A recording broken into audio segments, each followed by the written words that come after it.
Bienvenidos de nuevo a la última sesión de este congreso. Continuamos con el programa que teníamos preparado con una nueva mesa redonda. En este caso, la mesa redonda reúne a 3 equipos de arquitectos que han sido ganadores del concurso de arquitectura Richard Driehaus de este año, concurso que convoca INBAU y el Ministerio de Fomento, lo que se llamaba Ministerio de Fomento hasta hace poco, Transportes, Movilidad y Agenda Urbana, ¿no? Y modera la mesa David Rivera, profesor de la Escuela de Arquitectura de la Universidad Politécnica de Madrid y director de quizá la mejor revista de crítica y teoría arquitectónica de la actualidad, que es Teatro Marítimo. Gracias, David, por estar aquí con nosotros. Muchas gracias, Alejandro. Bueno, voy a presentar muy brevemente a los participantes de la mesa. Tenemos aquí a Ramón Andrada González Parrado y Alfonso Zavala Cendra, que ganaron el premio por su propuesta para la reforma y el completamiento de la Alcazaba de Guadix. Tenemos a Elena Jiménez Sánchez y Abelardo Linares del Castillo Valero, que trabajaron en el entorno de la iglesia de Santa María de Alcira, en Valencia. Y finalmente al equipo Mainel, compuesto por Eva Niño Mendizábal, Elías San Román Vázquez y Carmen Carral Pérez, que trabajaron la propuesta que luego comentaremos, como las demás, para la calle Caramoniña en Santiago de Compostela. Y para empezar, a mí me gustaría preguntar a los responsables de la propuesta para Guadix. Quería hacerles una pregunta que tiene mucho que ver con los debates y las reflexiones que hacemos muchas veces en las reuniones de los jurados del premio y también en otras reuniones científicas sobre arquitectura tradicional. Hay siempre un gran debate acerca de si los lenguajes que empleamos deben ser lenguajes más o menos antiguos, entre comillas, o más o menos modernos. Y claro, como no se trata de una propuesta de reconstrucción del patrimonio, sino realmente de una intervención, quería preguntaros hasta qué punto habéis intentado reflejar estas dos cosas: la personalidad del entorno, el carácter histórico del monumento, pero también el hecho de que estáis trabajando en el año 2020.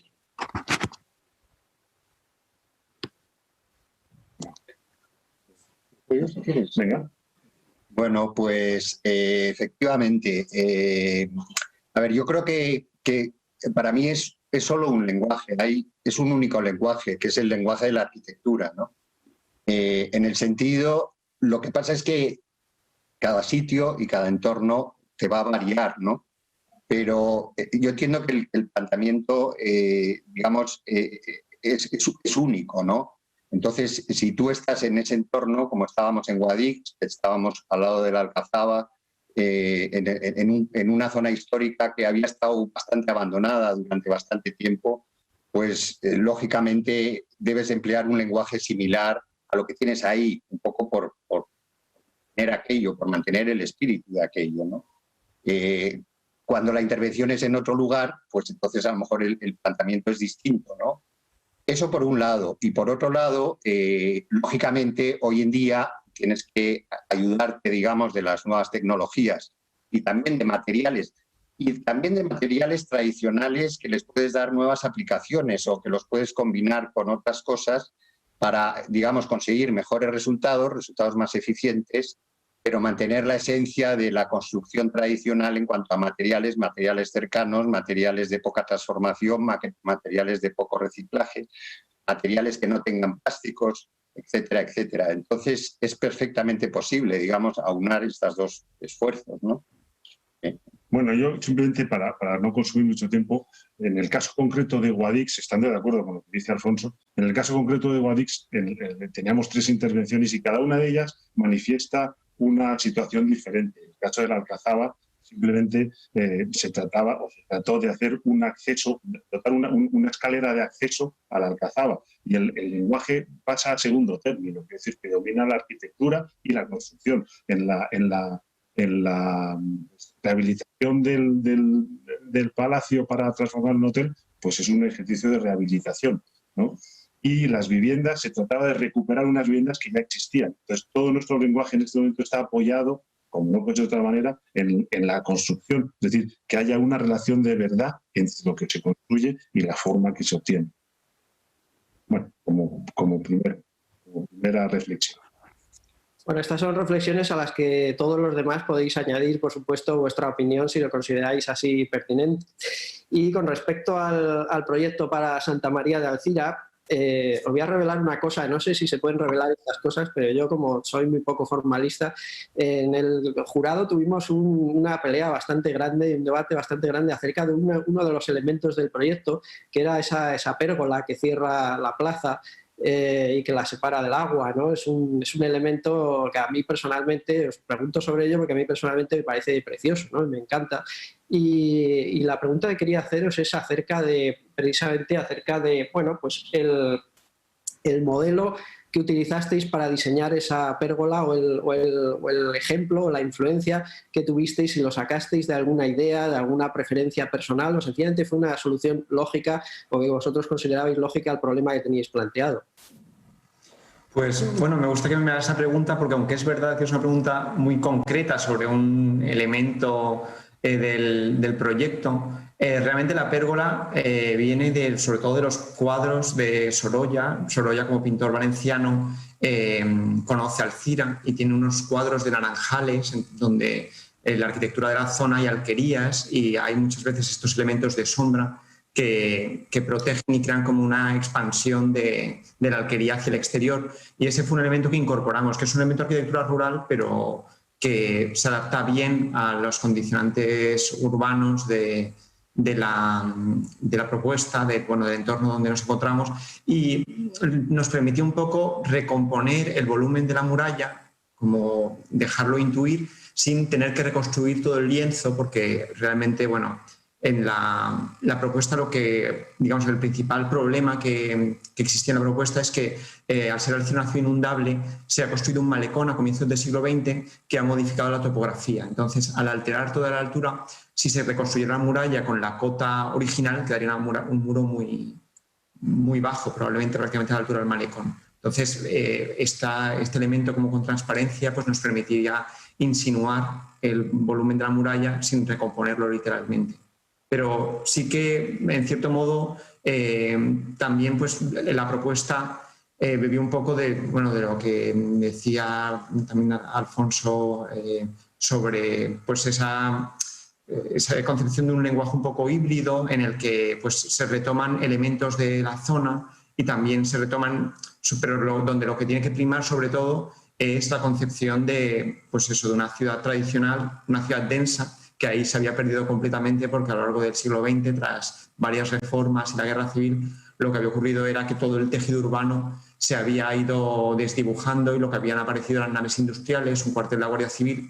Lo que se propone es recomponer una ciudad densa y tomar elementos de la arquitectura de la zona para construir esa idea como de arquitectura como en comunidad, un poco el modelo también de ciudad que pues, compartimos en toda España, pero que desde un punto de vista más teórico y tal, pues enunció James Jacobs en el libro, por ejemplo, de Vida y muerte en las ciudades americanas, o que son cosas que en realidad cualquiera, aunque venga de Estados Unidos, puede entender, yo creo.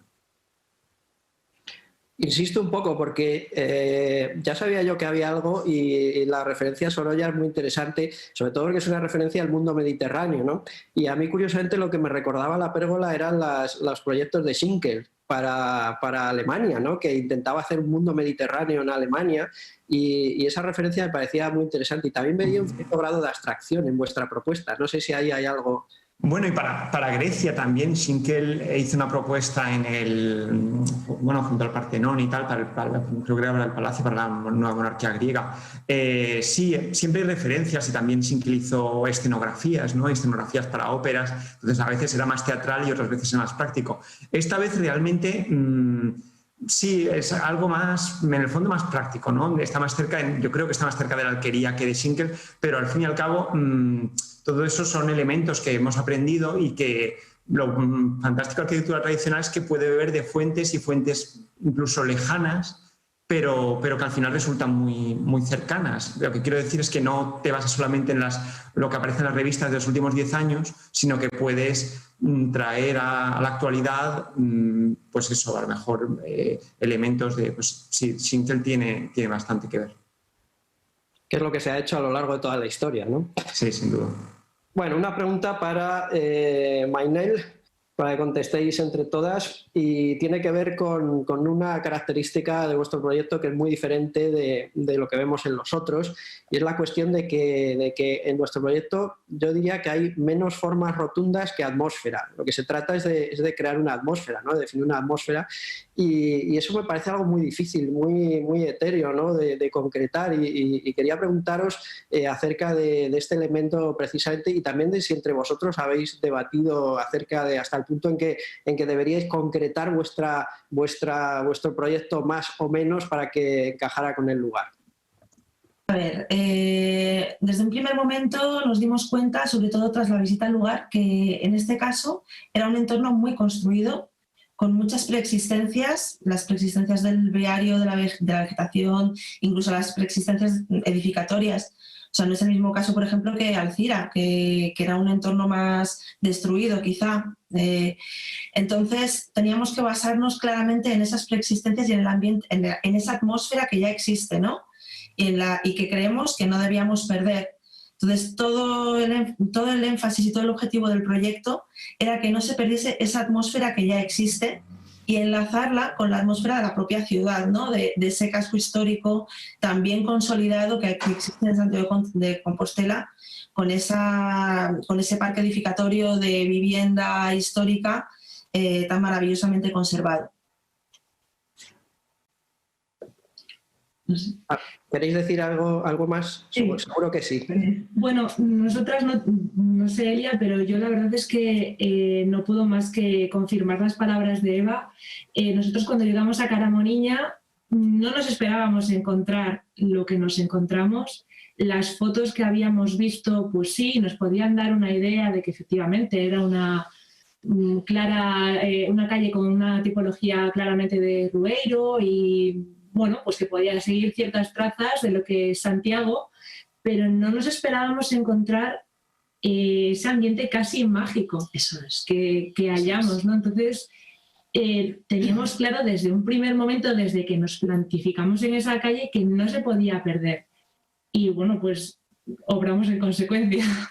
Y como estaban diciendo, ¿no? Que sí que nos alucinó ese ambiente mágico y claro, por supuesto, David, que hubo muchísimas discusiones, ¿no? Sino para llegar a un término medio de tenemos que conservar este parámetro o este detalle arquitectónico que no se puede perder para que tenga esa magia, ¿no? Es esa esencia del proyecto realmente bajo ningún concepto se puede perder esa magia de esa calle, aunque se restaure, ¿no? Aunque se lleve a lo que es a la intervención general de Santiago, ¿no? Que es lo que queríamos conservar, sino ¿cómo de explicaros? Como toda esa intervención unida y que fuera todo uno, ¿no? Santiago todo uno, y que ahora mismo esa calle está como apartada, ¿no? Como dejada allí, ¿no? Entonces había que unificar estos aspectos. Sí, o sea, básicamente la propuesta lo que intentaba era descubrir cuáles eran esos parámetros ocultos que escondía la calle, ¿no? El viario de piedra, el muro de la tapia existente enorme que invade todo el entorno, ¿no? Del convento,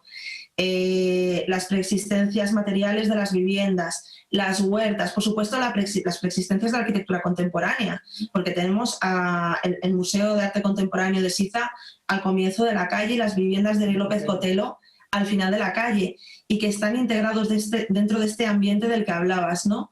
Entonces, un poco todo el proyecto ha sido un trabajo de filigrana, de ver cuáles eran los parámetros que debíamos rehabilitar exactamente. Es un trabajo más de rehabilitación que propositivo. De recuperación. Sí, de recuperación, quizá. Y ya que habéis concluido con esa observación, os preguntaré, ¿es muy difícil dejar fuera de la ecuación el ego en general y los deseos de hacer algo así llamativo? Mira, una cosa, yo te digo, David, y de verdad te lo digo de corazón, que nosotras, desde que empezamos con la empresa, pero desde que nos conocemos, ¿no? Tenemos entre las tres como esa unión de ese ego no existe, ¿no? Para nosotras no hay ego, o sea, lo principal es que no se note la intervención, o que se note lo menos posible, ¿no? Que se quede bien, pero que nuestra intervención, como así, nuestra mano no se note, ¿no? Y esto lo llevamos pues, desde el principio, desde que estuvimos en el máster. O sea, esto coincidimos las tres, que no se tiene que notar para nada o lo menos posible, ¿no? O sea, en concreto en estos casos de que es una rehabilitación tan clara, porque en casos que existe una propuesta de obra nueva más clara es diferente, pero en este caso sí que efectivamente cualquier cosa que hiciéramos, y tuvimos muchas propuestas y este es el proyecto número 100, cualquier cosa que hacíamos invadía el parque de Bonaval, eso es. O estropeaba ese parque paisajístico, o estropeaba las huertas. O sea, es que estábamos tan rodeadas de preexistencias que realmente no podemos hacernos notar y es muy difícil teniendo que hacer tanta intervención en todo el entorno. Mira, pues ha rendido sus frutos al final el esfuerzo. Bueno, sí. Sí. Bueno, otra pregunta para Ramón y Alfonso. Es una cuestión quizás así más amplia, pero la voy a llevar a tierra. Sabéis que en este tipo de empeños pues vamos un poco contracorriente, ¿no? En el mundo de la arquitectura en general, a pesar de que hay distintas opiniones y distintos ejemplos, pero en general vamos a contracorriente. Muchas veces es difícil explicar, ¿no? Por qué se hacen estas cosas o por qué pensamos de esta manera, y en concreto es que nos lo ponen difícil incluso los códigos técnicos, los códigos urbanísticos, incluso la cuestión de la accesibilidad, ¿no? Y veo que en vuestro proyecto hay muchas rampas, por ejemplo, que son de lo más bonito, ¿no? Son unas rampas preciosas que a mí me recuerdan además también a muchos otros proyectos muy interesantes del siglo XX y del siglo XIX, ¿no? Y mi pregunta era ¿hasta qué punto habéis tenido que luchar contra todos esos imponderables técnicos, humanos, sociales, etcétera? O por el contrario, si no habéis visto que se planteaba ningún problema para desarrollar vuestra propuesta. Bueno, yo creo que nuestro proyecto, como decíamos al principio, resuelve problemas arquitectónicos. Entonces, todo eso que estabas mencionando yo creo que está cogido con naturalidad como cualquier otro proyecto arquitectónico. Es decir, que el problema quizá que se puede plantear en un momento determinado, como tú dices, o como decíamos antes, de llamar arquitectura tradicional, pues a mí me cuesta un poco decir eso de arquitectura tradicional, pero a mí me gusta decir arquitectura, y depende del momento y de la situación y tal, pues es buena arquitectura o mala arquitectura. Es decir, el otro me parece caer un poco en un formalismo, que ahí sí que podemos. ¿Qué es arquitectura tradicional? Utilizar elementos formales tradicionales, que exclusivamente, yo creo que no, pues la arquitectura nacionalista ya tiene 100 años, podéis pasar. Es decir, es un tema de discusión apasionante, pero en este caso concreto nosotros nos hemos limitado a resolver problemas arquitectónicos de una manera determinada, con una construcción, con un sistema constructivo determinado y en un lugar determinado. Y visto así, pues yo creo que no hay mayor problema a lo que planteamos.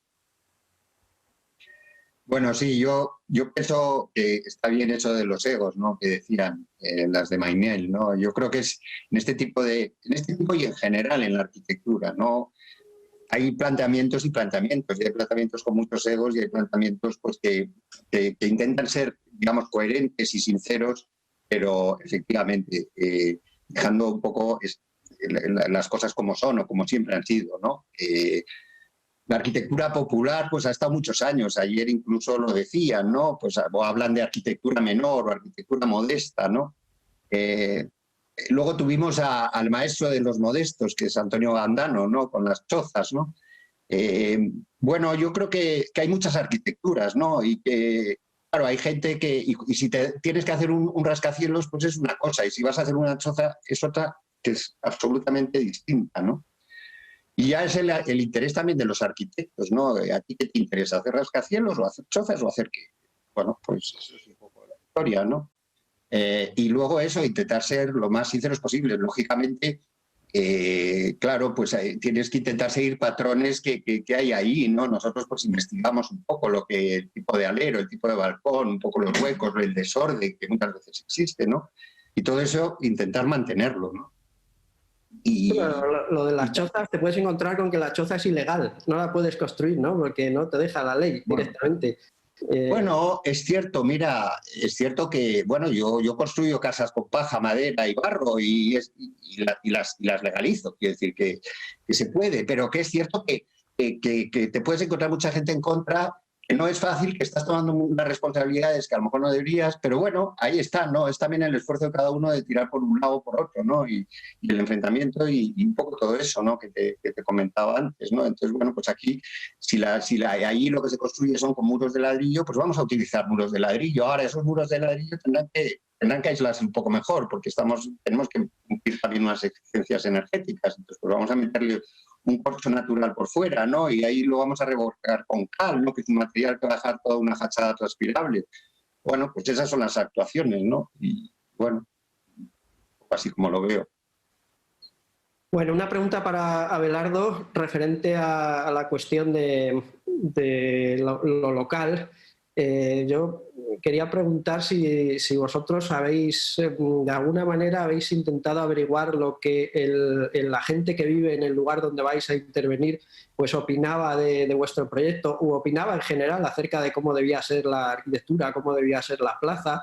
Y si ha sido así, si los habéis encontrado favorables a vuestras soluciones o si no, qué otros recursos o qué otros medios habéis utilizado para intentar entender la naturaleza del sitio concreto donde trabajabais.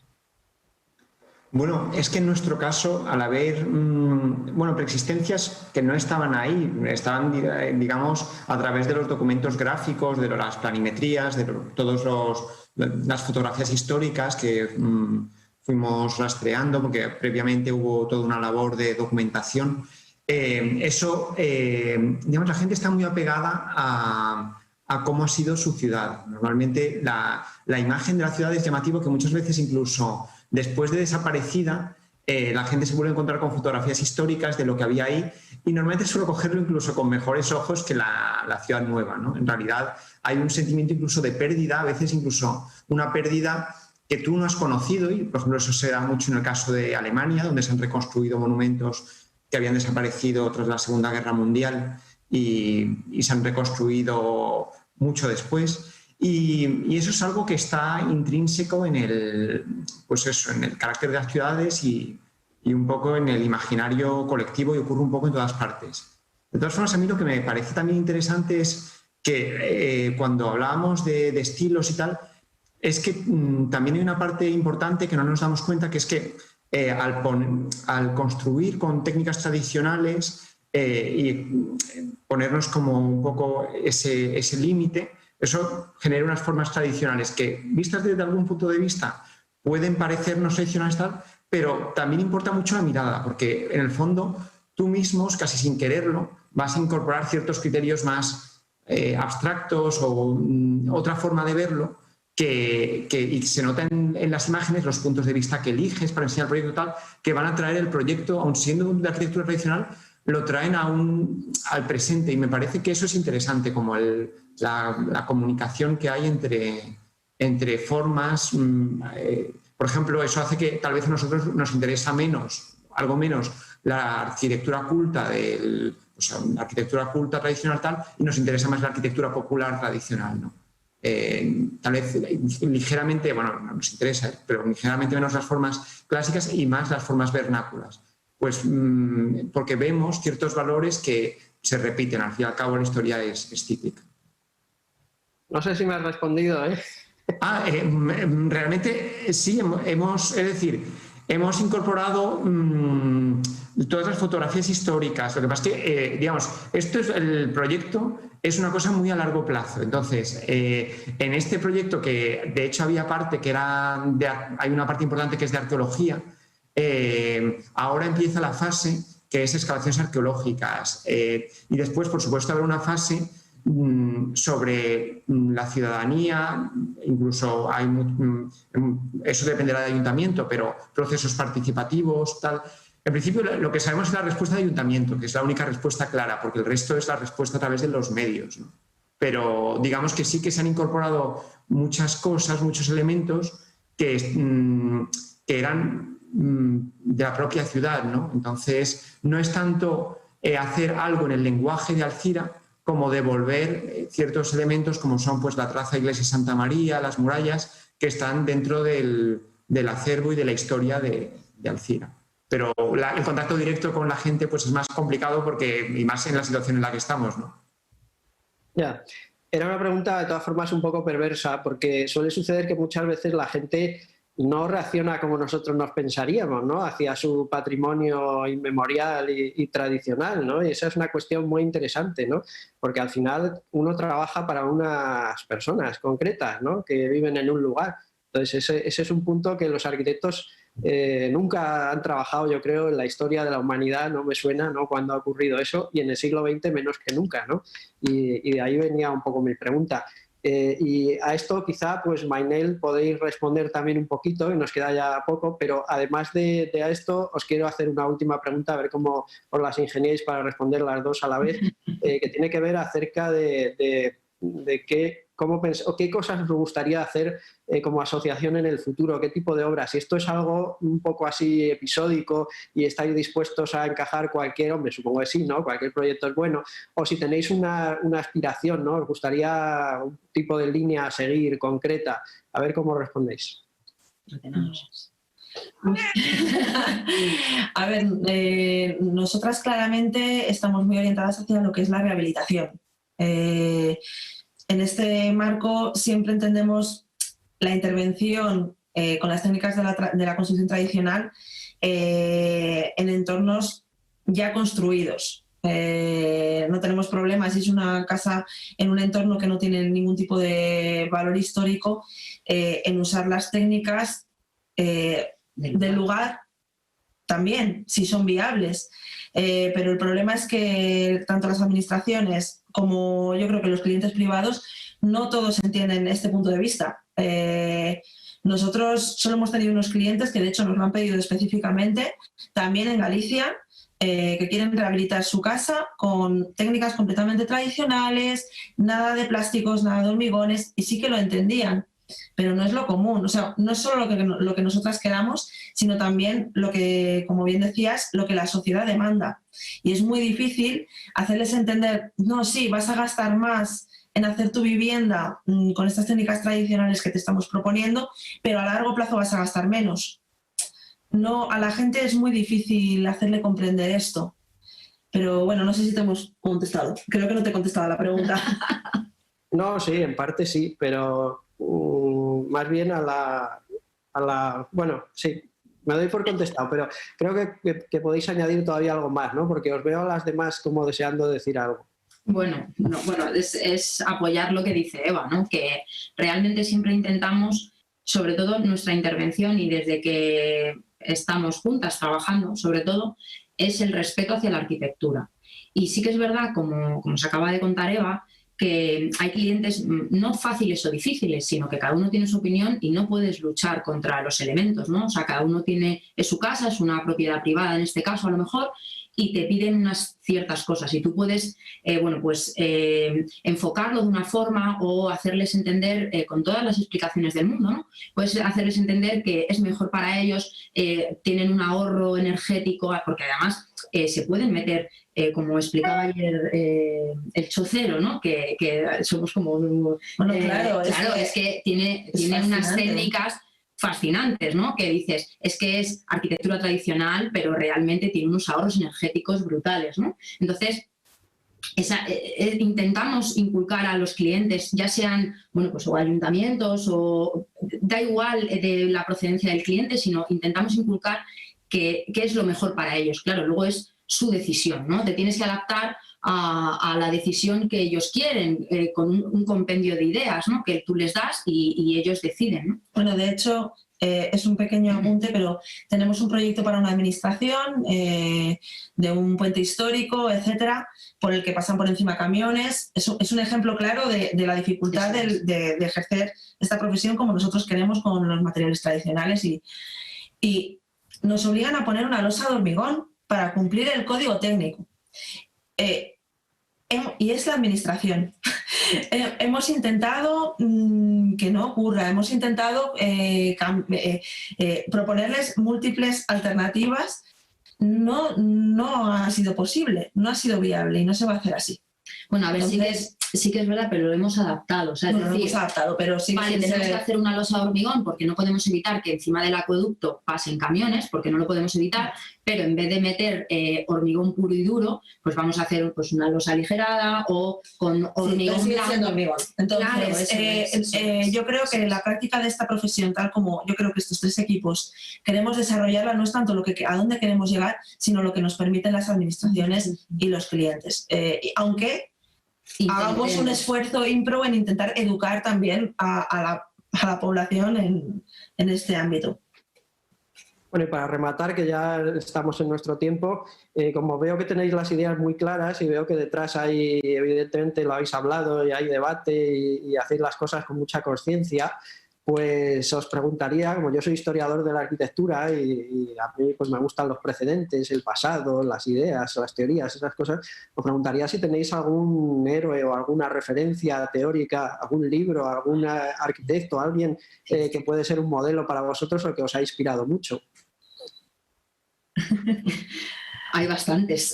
Muchos. Hay bastantes. Sí. Claro, es que aquí hemos mencionado a Jane Jacobs, a Schinkel, ha aparecido poco nombre, porque, en fin, estamos hablando de otras cosas, pero algunos han aparecido, pero quizá vosotros podéis aportar alguno más. Pero es que, a ver, es que depende del sitio. A ver, nosotros está claro que todos nosotros tenemos una forma de intervenir que es una forma contemporánea. Aunque utilicemos estas técnicas, hacemos un proyecto de la manera contemporánea, en cierto modo. Entonces, obviamente está el referente de la arquitectura vernácula, que es un referente anónimo, y de los maestros, de los artesanos, que aprendemos día a día. Y por otro lado, de intervenciones en la ciudad histórica, que muchas veces son de la mano de la arquitectura contemporánea, pero cuyos conceptos generales son aplicables a esto. Pues, por ejemplo, no sé, ahora mismo no... Sí, es que son tantos los referentes, nosotras no te puedo decir ahora mismo un nombre. Mi intención, como esta ha sido una mesa redonda muy tranquila, normalmente yo procuro armar algo de jaleo, estando en casa con el online y a estas horas de la mañana, así pues es todo un poco más suave, más así como chill out, ¿no? Pero hombre, mi intención era que criticarais a alguien, esa era No va a suceder. No va a suceder porque cada uno tiene su estilo y su forma de hacer, ¿no? En la misma calle, por ejemplo, tenemos a López Cotelo. Impresionante. Unas viviendas impresionantes. Una intervención, increíble, ¿no? Eso es. Pero no es este tipo de arquitectura, no es este tipo de arquitectura sostenible. Tiene muchas críticas en cuanto a la privacidad, al uso de los materiales, a la sostenibilidad, pero... todo depende de cómo lo mires. Incluso el propio SIZA tiene muchas críticas en su implantación en este entorno. No es obviamente en nuestro ámbito de actuación la forma que tiene de actuar SIZA en este lugar con el Museo de Arte Contemporáneo, que es claramente un edificio pues, con unos aplacados de piedra completamente tallada perfectamente, que no se integra con el entorno, con una magnitud y un tamaño en la planta que nada se adapta al trazado histórico. En fin, o sea, claro que tenemos críticas y también alabanzas. Por ejemplo, el caso de Albaicín, que no recuerdo los nombres concretos, no sé si esto es bueno o es malo, pero el caso de cómo se ha venido interviniendo en Albaicín en estos últimos años, en Albarracín, en Albarracín en estos últimos años, es impresionante. Y sin embargo, o sea, yo creo que nuestra práctica va por ahí. Un poco de integrarnos al final. Sí que es verdad que cuando nosotras cogimos el proyecto nos daba bastante coraje el decir, Dios mío, estamos rodeadas por todas partes de obras que nos parecían grandes obras, con sus pros y sus contras, por supuesto, pero bueno, nosotros intentamos, pues lo que comentábamos un poco a lo largo de toda la intervención, ¿no? Estar acordes un poco con todo lo que nos encontrábamos y sostener y remarcar esas remanencias que ya teníamos en la calle. Quizá como aunar toda esa arquitectura buena que teníamos alrededor, ¿no? Era difícil porque nos encontramos en una calle muy acotada, con muchas intervenciones alrededor. Desde nuestro punto de vista, cuidado que no tiene que ser el porqué súper verdadero, ¿no? Pero muy buenas, nos parecían muy buenas, con diferentes estilos. ¿Y cómo aunas todo esto, ¿no? Sin la pregunta que nos hacías al principio, sin dejar nuestra huella, ¿no? O sea, era como, pues venga, vamos adelante y vamos a ver, y con muchas discusiones en la mesa, y esto sí nos gusta, esto no, tenemos que poner en valor esto, o un detalle constructivo que yo hacía hincapié y las chicas quizá por la arquitectura, en este caso que estaban viendo, veían bien, pero a ver cómo lo aunábamos, ¿no? Bueno, pues difícil, o sea, complicado porque estábamos con la zona muy acotada, ¿no? Muy difícil. Nuestro referente es el lugar. Eso es. Ya en eso concluyo. Eso es. Una buena frase para concluir, ¿verdad, Alejandro? Sí, muy buena, termina muy bien. Esto de nuestro referente es el lugar, ¿no? Creo que además lo habéis dicho todos, en realidad. Sí. De una manera o de otra, todos habéis coincidido en este tema, ¿no? Que habéis trabajado con lo que hay en ese lugar, ¿no? Con la base de ese lugar. Bien, pasamos gracias a todos, ¿no? Estupendo esta conversación. David, muchas gracias por la moderación. Pasamos a las preguntas del público. Tenemos ya varias, vamos recibiendo varias. Vamos a empezar por una de Robert Adam. Robert Adam comenta, ¿no? Que él, en su experiencia, pues trabajando con arquitecturas tradicionales, pues siempre ha tenido un cierto rechazo por parte de algunos colegas, ¿no? De profesión. Y pregunta si para las nuevas generaciones en concreto, o sea que entiendo que esto dirigido fundamentalmente, ¿no? A Maynard y a Abelardo, si notáis una mayor flexibilidad o las generaciones con las que vosotros habéis formado, creéis que son más abiertas en este sentido, o también podéis notar en ocasiones un cierto rechazo para vuestros proyectos. ¿Cuándo trabajáis en esta línea?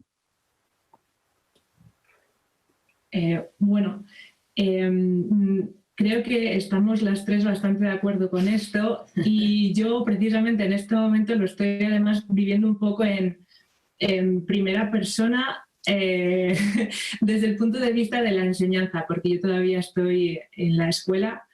Sí se nota un rechazo y está bastante denostada por muchas personas el área de la intervención y de la recuperación arquitectónica y la inserción en un entorno y ese respeto por ese entorno. Yo lo vivo a diario en primera persona y a veces es muy frustrante, que parece que tienes que estás obligado a insertarte de cierta manera y sin ese respeto del que en todo momento estábamos hablando, ¿no? Entonces, no sé si quieren añadir algo ellas, pero... Sí, se busca la arquitectura de autor y esto está claro, y se busca el destacar y se buscan referentes que no tienen nada que ver con el lugar en el que estás actuando. Entonces, vamos, no se entiende en absoluto esta práctica desde el resto del mundo de la arquitectura, y esto es lo que sentimos, que somos una minoría. No sé, Abelardo, si tú quieres añadir algo también. Sí, no, por mi parte, hombre, lo que creo que sí es que estamos en un momento interesante, ¿no? Es un momento en el que, bueno, sí sigue existiendo un poco ese rechazo en ciertos sectores y tal, sobre todo en el ámbito más bien de la docencia, pero sí que es verdad que poco a poco las nuevas tendencias de arquitectura y tal, quiero decir, no nos toca luchar como en los años 70 contra el metabolismo, quiero decir, la ecología, el respeto por lo local, tal. Hay muchos temas en los que podemos llegar a acuerdos y hay muchos puntos de contacto entre... de hecho, ya no existe la modernidad, sino las modernidades, ¿no? Hay como muchísimas tendencias. Esto es un poco... Ya no recuerdo, bueno, creo que era Karl Lagerfeld que decía que a partir de los años 80 ya no existía una moda, sino que existían vestidos solamente, ¿no? Lo decía relacionado pues eso, a la alta costura, pero en arquitectura pasa algo parecido, ¿no? Hay muchas cosas sucediendo a la vez y no una tendencia hegemónica como movimiento moderno, llámese movimiento moderno, llámese metabolismo, estructuralismo, lo que sea, sino hay muchas tendencias y sí que poco a poco lo local, también la cercanía, el hecho de que, por ejemplo, la arquitectura tradicional lleva hablando desde siempre pues por lo importante del urbanismo de los aspectos de lo peatonal, de la cercanía, la escala. Creo que sí que la arquitectura cada vez es más cercana a todos esos valores y son puntos para que sumemos. Y en eso me parece muy interesante pues, todo lo que tiene que aportar la arquitectura y el urbanismo tradicional. Muchas gracias, Abelardo.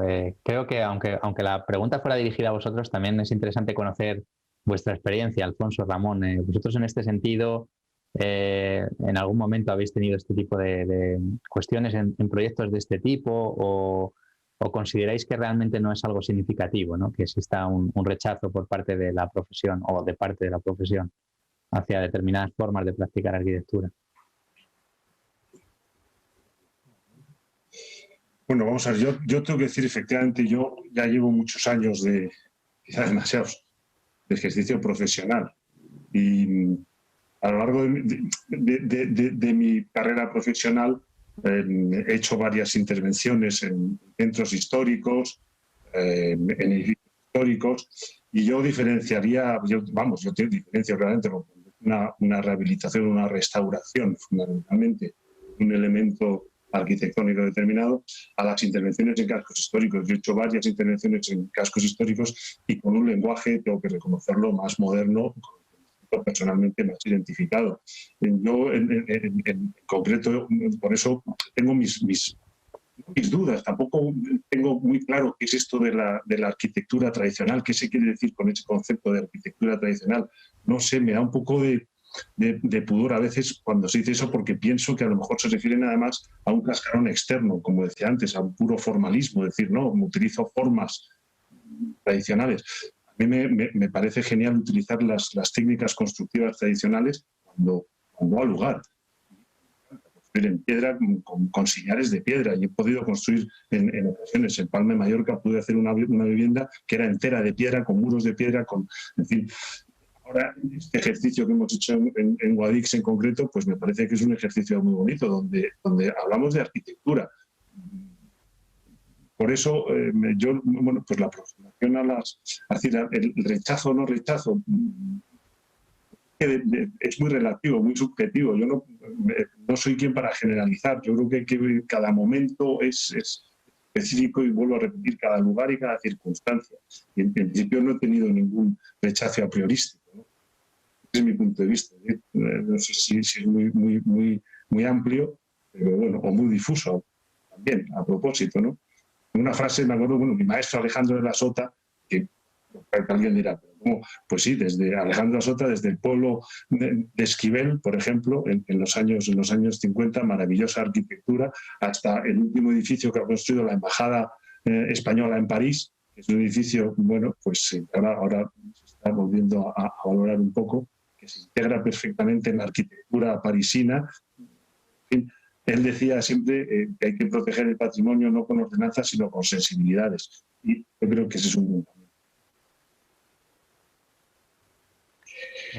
Sí, estoy de acuerdo contigo, Ramón, básicamente. Y es cierto que quizá años pues estaba un poco más, se veía peor, ¿no? El tema de la... Claro, lo que pasa es que es lo que también dice Ramón, ¿no? Es un poco, hay dentro de eso que llamamos, que tal, de arquitectura tradicional, pues hay ejemplos muy buenos y ejemplos peores, y hay decorados, y hay cosas medio falsas, y hay de todo, ¿no? Como en esta vida, en todos lados, ¿no? Entonces, bonitas intervenciones y buenas intervenciones, y hay peores intervenciones. Entonces, a veces esas peores intervenciones o esas intervenciones más teatrales son las que pueden un poco, digamos, que haya gente o arquitectos que digan, hombre, eso no es arquitectura, ¿no? Entonces, bueno, por eso digo que un poco depende de eso, ¿no? Pero, bueno, un poco esa es mi... Bueno, gracias a todos. Voy a pasar a otra pregunta que nos llega. Manuel Jardón pregunta si consideráis que la formación académica de los arquitectos es suficiente a nivel de enseñanza de los sistemas constructivos y materiales tradicionales, y si con esa preparación académica uno puede enfrentarse a ese tipo de obras. Mainel ha contestado ya con sus gestos. Si queréis. Vale, Carmen.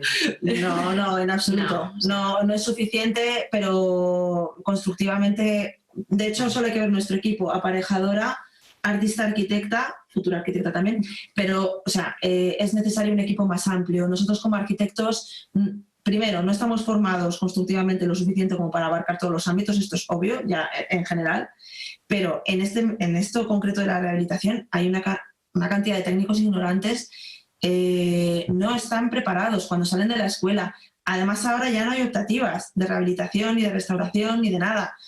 Es la nada. Te ves obligado a hacer el máster, por ejemplo, en nuestra escuela, en la Escuela de Madrid, un máster maravilloso y que sí que te acerca más a la práctica, pero aún así, en absoluto, la formación de la escuela va en este ámbito, aunque gente como Alejandro, Fernando Vela, etcétera, sí que estén intentando dar una formación más completa. Y sobre todo que en el máster, como acaba de decir Eva, hemos tenido estos profes que han sido fantásticos, o sea que, pero además yo aparte, vosotros en arquitectura quizá algo más, poco más, pero algo se enfocan, pero yo también he estudiado en la Politécnica de Madrid, arquitectura técnica, y es que ni siquiera, solo tengo una asignatura de mantenimiento y rehabilitación que es en cuarto de carrera y ya está, no hay más. O sea, es decir, nosotros todo el rato en arquitectura técnica nos enfocan a obra nueva. O sea, vamos... La obra nueva de sí, pues, ladrillo y hormigón y no se ve otra cosa. Exacto. O sea, lo único que tengo es mantenimiento y rehabilitación que tenemos, vamos, que es en el último curso, ¿no? Que dices, y si tú quieres dedicarte a esto, pues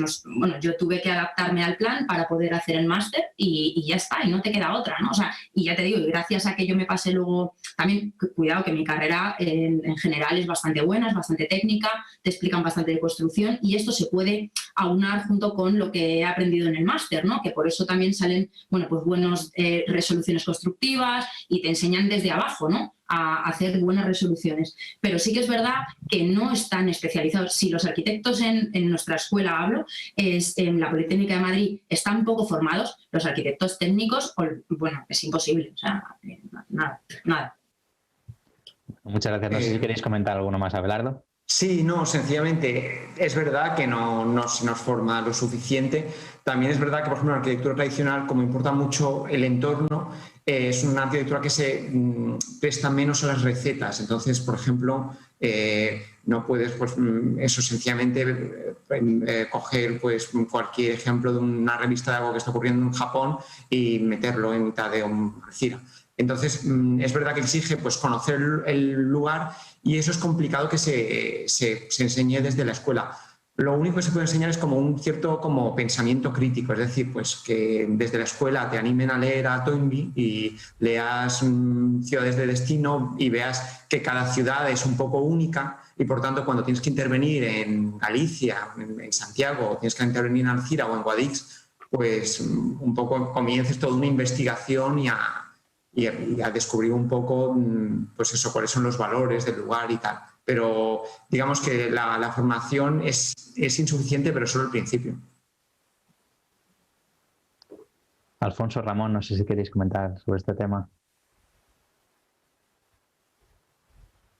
A ver, en nuestra época, pues sí, quizá no se le daba mucha importancia y quizá no le prestábamos suficiente interés, ¿no?